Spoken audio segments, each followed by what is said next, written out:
Thanks for watching Mix at 3. Spring is in the air, and of course, so is the pollen as the trees and flowers bloom. Allergy season kicks into high gear. It's already in high gear, actually, leaving many people dealing with sneezy, itchy eyes, and other frustrating symptoms.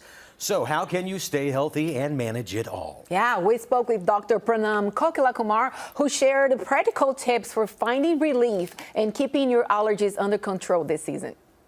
Dr. Pranam is back and talking about something that everybody is dealing with right now. It is allergy season.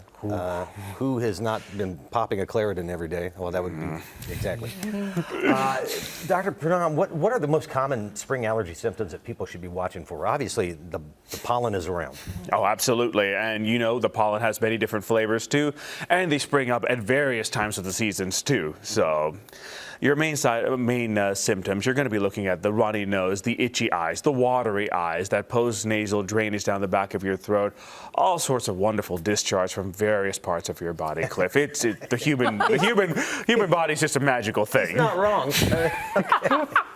Oh my God. Okay, so now how can people minimize their exposure to pollen during allergy season? Sure. So most plants typically secrete their pollen in the morning and the early afternoons. Not all of them, the majority of them typically do. So if you're planning outdoor activities and you're very sensitive to the pollen, try to do it later in the day. Try to be indoors as much as possible during the pollen trigger times. If you close doors, close windows. If you need to use a HEPA filter, you got to use that as well. And of course, pets bring in dander from outside. So do children, by the way. So yes, if you got to like scrub them down, hose them down, whatever you got to do, clean carpets, whatever you have to do to remove the pollen from your house and keep it out there too. You heard it from him. Hose your kids down. And you know what's That's the big takeaway from today. I was at the soccer field the other day, so kids are running. So of course the pollen are everywhere because they're running on the fields. And I saw a mom with a newborn baby on the sides of the soccer field. I almost told her, like, please go home.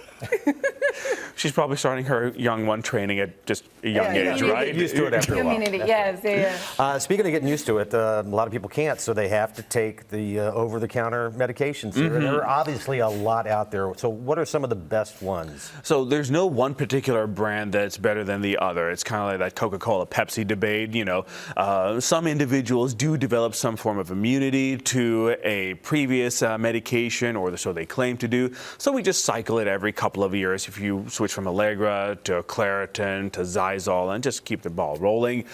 Flonase is a great intranasal spray to use as well in conjunction with an over-the-counter antihistamine. If that doesn't work, then you may need to require prescription antihistamines from your physician. And if that doesn't work, you may need to be allergy tested and may need allergy shots too.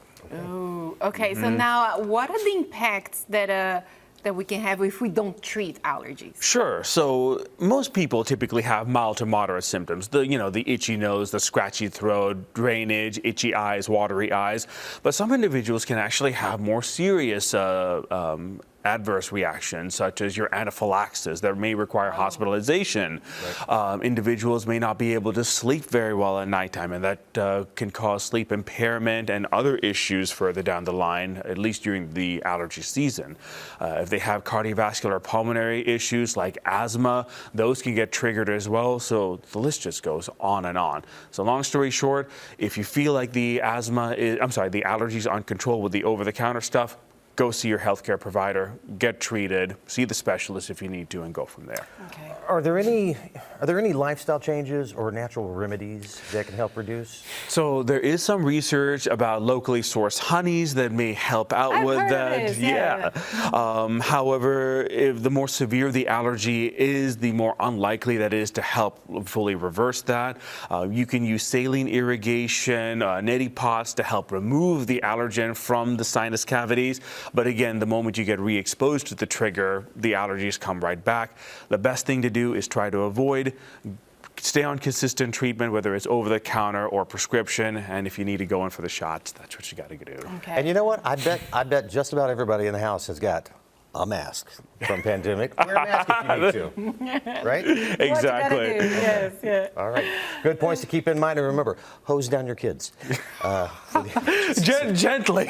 Gently. Or maybe just give them a bath or a shower, right? Complaints to the mix, Kara. Dr. Pradhan, thanks so much. We appreciate it. Yeah, of course, guys.